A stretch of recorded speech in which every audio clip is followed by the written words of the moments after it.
مساء الخير ان شاء الله.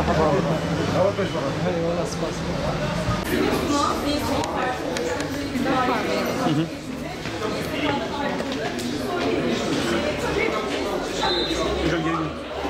Bizler de Hüdapar olarak 81 ilde 87 seçim bölgesinde listelerimizi hazırlayarak Yüksek Seçim Kurulu'na vermiş bulunuyoruz.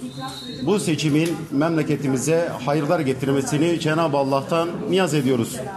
Umarız ve temenni ederiz ki Türkiye'nin ilerisi için huzura, barışa, kardeşliğe, birliğe, beraberliğe vesile olur.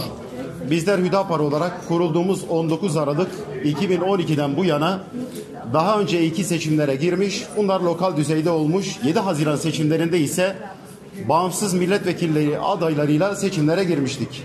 İlk defa 81 ilde ve 87 seçim bölgesinde tam listeyle seçimlere gireceğiz. Hüdapar'ın da Türkiye siyasi hayatında Türkiye'nin geleceği adına, memleketin çözümleri adına, çözüm önerilerimizin idari mekanizmalarında etkili olması adına seçimlere gireceğiz. Bu vesileyle hayırlı uğurlu olmasını Cenab-ı Allah'tan niyaz ediyoruz arkadaşlar.